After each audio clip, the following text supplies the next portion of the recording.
Hello guys, welcome to my channel. मैं हूं मीनाक्षी कंसल और स्वागत है मेरे YouTube channel the mini edu Adda पर। इस चैनल पर आपको मिलेंगी बहुत सारी इन्फॉर्मेशन जो होगी एजुकेशन से रिलेटेड। तो टाइम वेस्ट ना करते हुए चलते हैं अपने टॉपिक की तरफ। आज मैं आपको बहुत ही अमेजिंग टॉपिक के बारे में बताने जा रही हूँ। आज हम देखेंगे इंडिया की नेबरहुड कंट्रीज़ कौन कौन सी हैं, उनकी कैपिटल क्या है, उनकी करेंसी क्या है।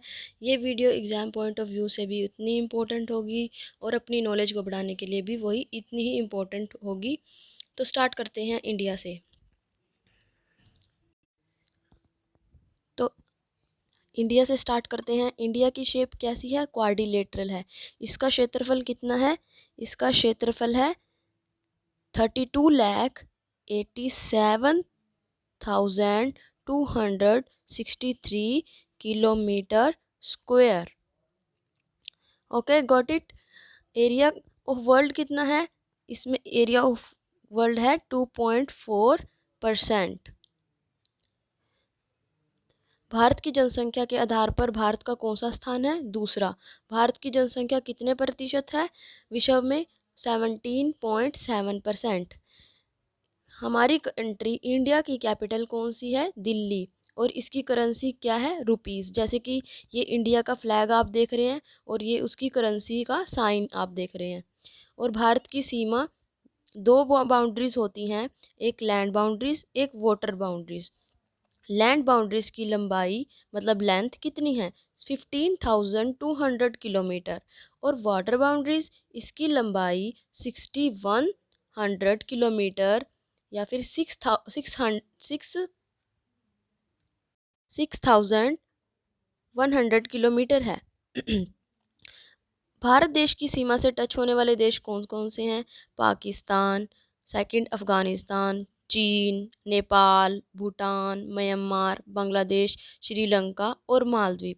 जी हाँ, मालदीव भी। अब हम देखते हैं पाकिस्तान के बारे में। पाकिस्तान की कैपिटल है इस्लामाबाद। इसकी करेंसी है पाकिस्तानी रुपीज़। ये इसके फ्लैग है और ये इसकी रुपीज़ का साइन है। पाकिस्तान कब आज़ाद हुआ था? 1947 में 14 अगस्त को ही ये हमारे देश से आज़ाद हुआ था। हमारे देश के साथ ही आज़ाद हुआ था। पाकिस्तान के साथ टच होने वाली जो बाउंड्रीज हैं वो कौन कौन सी हैं? गुजरात, राजस्थान, पंजाब, जम्मू एंड कश्मीर, ये सभी इंडिया के साथ शेयर करते हैं अपनी बाउंड्रीज को। और ये कितनी बाउंड्रीज को शेयर करती हैं? 3,323 किलोमीटर। Okay, got it. और भारत और पाकिस्तान के बीच कौन सी रेखा है? रेड क्लिफ रेखा। ये रेड क्लिफ किस नाम पे पड़ा? वहाँ पर एक अंग्रेज अधिकारी रहता था, उनके नाम पर ही इसे रखा गया था। राजस्थान के साथ सबसे ज़्यादा टच होती है ये रेखा पीओके। पीओके मतलब पाक ऑक्यूपाइड कश्मीर। पाक पीओके यह जम्मू कश्मीर का हिस्सा है। 1947 में पाकिस्तान ने इस पर अधिकार कर लिया था और वहाँ पर एक एलओसी मतलब लाइन ऑफ कंट्रोल को ड्रॉ कर दिया था। अब चलते हैं अपने नए पॉइंट पर। ओ सॉरी, अब आते हैं अपने नए पॉइंट पर। चाइना। चाइना की कैपिटल क्या है? बीजिंग। इसकी करेंसी क्या है? रेनमीबी बिनबी। तो ये इसका फ्लैग है और ये है यहाँ की फेमस जगह।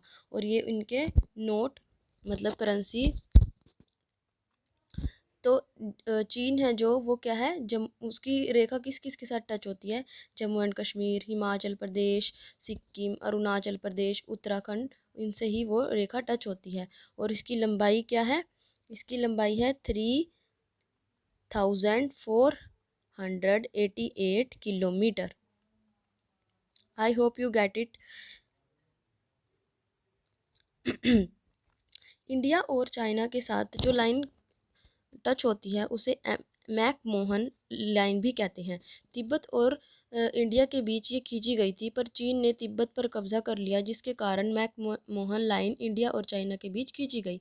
1962 में उनके बीच एक बहुत बड़ा युद्ध हुआ भारत और चीन के बीच। East part of Jammu Kashmir को एक नाम दिया गया जिसे अक्साई चीन भी कहते हैं। इसे LAC वहाँ पर एक लाइन खींची गई जिसे LAC लाइन कहते हैं, जम्मू एंड कश्मीर और अक्साई चीन के बीच में, उसे लाइन ऑफ एक्चुअल कंट्रोल कहा जाता है। अब चलते हैं नए पॉइंट की तरफ। तो ये है, अब नया है हमारी कंट्री श्रीलंका।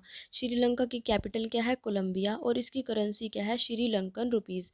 जैसे कि ये इनका फ्लैग है और ये इनकी करेंसी का सिंबल है। तो श्रीलंका का ओल्ड नेम क्या था? शिलोंग, और इसकी आकृति मतलब शेप कैसी है? Coconut shape. ठीक है, आगे चलते हैं अपने नए पॉइंट पर। कंट्री ये है बांग्लादेश, इसकी कैपिटल क्या है? ढाका, और इसकी करेंसी क्या है? बांग्लादेशी टका। इसका फ्लैग ये है और इसकी सिंबल ये है, जैसे कि आप देख सकते हैं।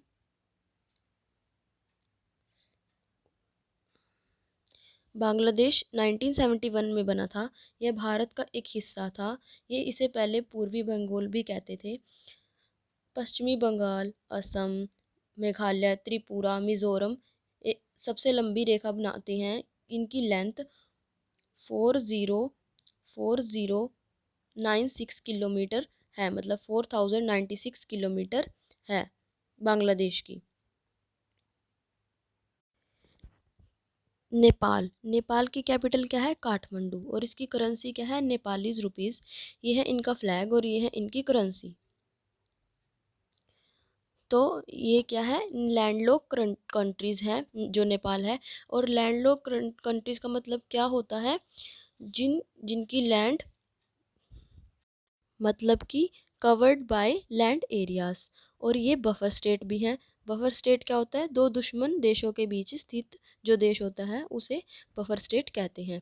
और ये इसकी कौन सी स्टेट टच होती हैं इससे? उत्तराखंड, यूपी, बिहार, सिक्किम और वेस्ट बंगाल। और कितने किलोमीटर है? 1751 किलोमीटर। तो इसके इंडिया के साथ ओपन रिलेशन है और इसमें ना पासपोर्ट ना वीज़ा की ज़रूरत पड़ती है। It is also Hindu country. तो चलते हैं अपने नए पॉइंट की तरफ। ये है भूटान। भूटान भी बफर स्टेट और लैंडलॉक स्टेट है। ये इसकी स्टेट कौन सी टच होती हैं? सिक्किम, वेस्ट बंगाल, असम, अरुणाचल प्रदेश, ये सभी बाउंड्री शेयर करते हैं। इसकी लंबाई क्या है? लेंथ क्या है? 699 किलोमीटर। ये नॉर्थ ईस्ट इंडिया में इंक्लूड होते हैं, जैसे अरुणाचल प्रदेश, नागालैंड, मिज़ोरम, मणिपुर, मेघालय, त्रिपुरा, असम। इन राज्यों को सेवन सिस्टर कहा जाता है। पश्चिम बंगाल इनको जोड़ने का काम करता है। पॉइंट नंबर 7 पे आते हैं। पॉइंट नंबर 7, इसकी कैपिटल है नैपेथिलिया। थिया करेंसी है ब्यूरमेसिस क्यात। ये इनका फ्लैग है और ये इनका करेंसी का सिंबल है। तो ये भी भारत का एक हिस्सा ही था पहले। इसका ओल्ड नेम बर्मा था। यह 1937 में बना था। इससे टच होने वाली स्टेट कौन सी है? अरुणाचल प्रदेश, नागालैंड, मणिपुर, मिज़ोरम। और ये कितनी बाउंड्रीज, कितना किलोमीटर है? 1643 किलोमीटर। भारत और म्यांमार के बीच बहुत सारे हिल्स और फॉरेस्ट हैं। ओके गाइस, तो चलते हैं नए पॉइंट पर। तो नया पॉइंट है अफ़गानिस्तान, मतलब नई कंट्री है अफ़गानिस्तान। उनकी कैपिटल है काबुल और उनकी करेंसी है अफ़गानी। अफ़गान और अफ़गानिस्तान दूरन रेखा भारत और अफ़गानिस्तान को जोड़ती है, और भारत और कश्मीर राज्य इसके बहुत पास है। 160 किलोमीटर इनकी लंबाई है। न्यू पॉइंट पर चलते हैं। Maldives. Maldives located in Arabian sea. ये स्मॉलेस्ट कंट्री ऑफ एशिया है, connected with India by 8 degree channel. ठीक है, और मालदीव एक द्वीप भी है और एक देश भी है। ये इसकी कैपिटल क्या है? मेल, और इसकी करेंसी है मालदीवियन रुफिया। ये इसका फ्लैग है और ये इसका सिंबल है। सो आई होप आपको मेरा कंटेंट अच्छा लगा हो। अगर ये आपके लिए हेल्पफुल है तो ज़रूर शेयर करें आपके फ्रेंड्स के साथ भी। अगर आप चाहते हैं कि मैं आपके बताए हुए टॉपिक पर वीडियो बनाऊं तो आप मुझे कमेंट में ज़रूर लिखिए। वीडियो अगर अच्छी है और अगर बुरी है तब भी आप मुझे कमेंट कर सकते हैं। अगर पसंद आए तो लाइक ज़रूर करें। Thanks for watching my video. Be safe, stay at home. जय हिंद, जय भारत। बाय।